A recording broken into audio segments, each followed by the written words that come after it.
Hello everyone, greetings. My name is Amarnath Chitti. I have translated this book Andhra Tarka Sastra into English. The original book was written back in 1976 by my grandfather, Sri Kuppa Prasannanjanaya Sastri Garu. Most of the series of presentations that I am preparing to highlight the salient features of this book. The original book Andhra Tarka Sastra was written back in 1976 in Sanskritized Telugu grammatical language. And for today's generation, it is hard to comprehend because of the deterioration of the Telugu language in general over the years. Vary from my audience, most of my audience, as to why you need a book during this age of internet when information is available at the fingertips. My answer to that would be that information on the internet is not authentic, and you have both correct and incorrect information. So you should be knowledgeable enough to pick up the right information. Whereas books have authenticity and they're supposed to provide accurate information. In that regard, I consider this book, Andhra Tarka Sastra, is a very valuable material for understanding Tarka Sastra. Feature of this book, Andhra Tarka Sastra, the author has covered the Tarka Sastra concepts. Basically, Tarka Sastra is two categories.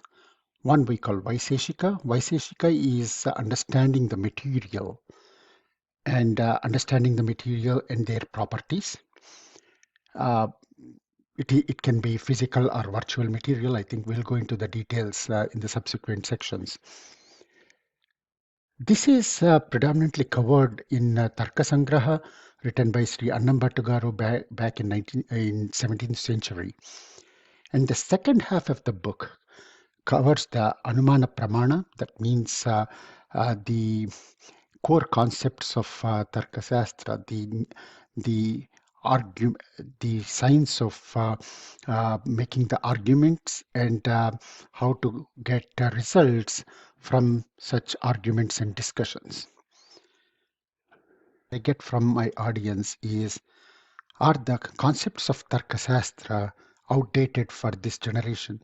That means, is this generation has developed or grown beyond the concepts of Tarka Sastra that makes Tarka Sastra concepts outdated? The answer to that would be that the concepts of Tarka Sastra are evergreen because they deal with analysis of the material. Of course, there may be much more detailed analysis, microscopic analysis possible with the current technology that we have. But at a high level, for a student or for a layman, how material is understood. This remains the same whether today or 10 years down the line or 100 years down the line. So I think that part of Tarkasastra, the Vaiseshika, is always evergreen, and that is required to understand even the scientific concepts that we have excelled nowadays, right? So the second concept, the topic that is covered in Tarkasastra, is the art of making the discussion, argument, and the concepts to make valid arguments, valid conclusions. This is also like evergreen, like I mean, it is required for any time of any age. Common question that I get from the audience is Tarkasastra only for scholars? Like, I mean, it's only a specific field of study and not applicable for everybody? The answer to that is also very clear. Tarkasastra is one of the building blocks of human uh, character, I mean human mind, how you tame the mind, uh, how you make your mind more knowledgeable and decisive. This is applicable for everybody. So in my opinion, Tarkasastra is applicable for everybody, and it should ideally should be part of the curriculum for young students, and that makes them better people in the society.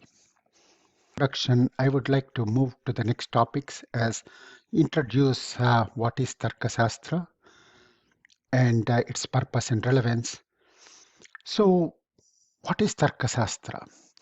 As I told you, like Tarkasastra consists of two parts or divisions. One is the Vaiseshika, which means understanding the Padartha. The word Padartha is unique to Sanskrit. It's the meaning of a word or a material, right? A Padartha. So, Tarkasastra provides the concepts related to understanding the different material or padartha in this universe, in this world, and how it has to be characterized, how it can be characterized and understood well. Second part of Tarkasastra is this art of um, discussion and getting meaningful results out of discussion. And this is, I mean, we'll go into the details subsequently, but I can relate it with an example here. This is a classic example in Tarkasastra. Suppose a group of people find smoke in the mountains. So, because of inferential knowledge that they have earlier seen smoke where there is fire, so they would assume that there is fire in the mountain. But there could be somebody in the group who can say that, is that really a smoke or a hue, some kind of a cloud cover, right? So then that invokes a discussion as to decide whether it is smoke or cloud cover, right? So Tarkasastra would help to formalize these kind of discussions and enable the students, the Tarkasastra students are people who use the Tarkasastra concepts to arrive at meaningful decisions.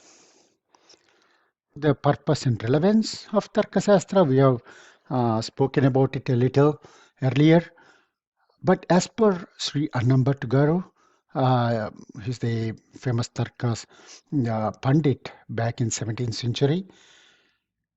As per him, the goal of Tarkasastra will enable the student to lead a comfortable life.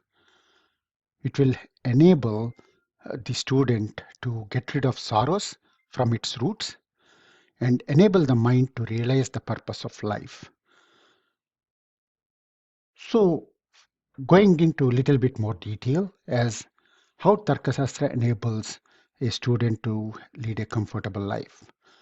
The student will be able to decipher things clearly with clarity that will enable him to make proper decisions, that will enable him to understand the concepts, the life, the society that makes him to make a comfortable life. How does Tarkasastra get rid of sorrows? Tarkasastra talks about the actions that a person would make and uh, what are the instruments of actions, what causes somebody to act, and what are the drivers that an action is made. So it goes into the details of how the business is built into the society. So that will enable him to understand the nuances of life, the business, how the conversations and communications within the society. That will enable him to get rid of the sorrows by living a dharmic life. That's what Tarkasastra says. One could get rid of sorrows. And the last one, As I said, like the mind if it is not trained properly, it hops around issues. It becomes emotional.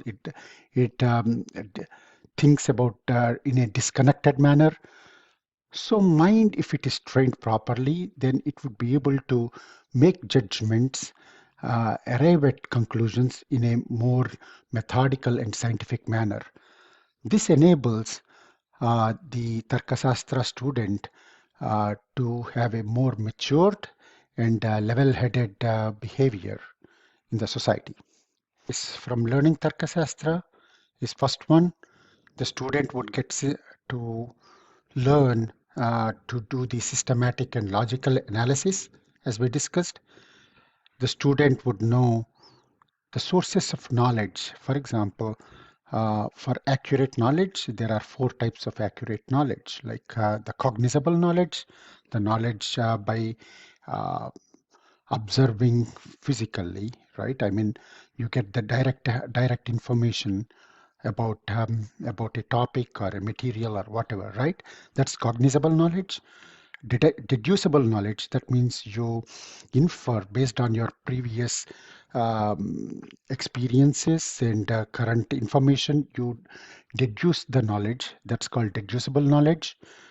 And third one is the basic principle, that means knowledge which is based on the universal principles, like sun rises in the east or water is sweet, something like that, right? And the last one is knowledge through inquiry, paramarsa we call it. That means you inquire into a subject to understand the details and obtain the knowledge. So these are the four types of knowledge, accurate knowledge that a student would get. So uh, Tarkasastra enables the student to learn the knowledge in a more methodical and consistent manner.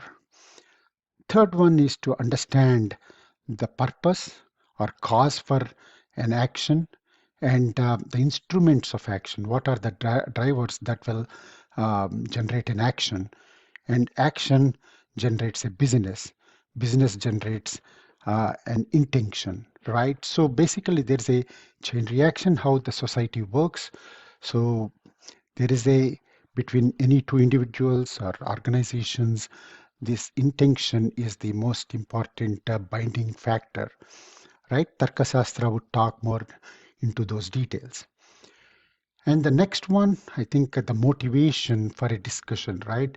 So discussion starts only if there is lack of complete knowledge, or there is the knowledge that one person has is different from the knowledge that the other person has. So there is a delta in the knowledge between these two people that will trigger a discussion. So how to channelize the discussion to get meaningful results and arrive at some conclusions. And last but most important is Tarkasastra enables us to uh, get this self-transformation.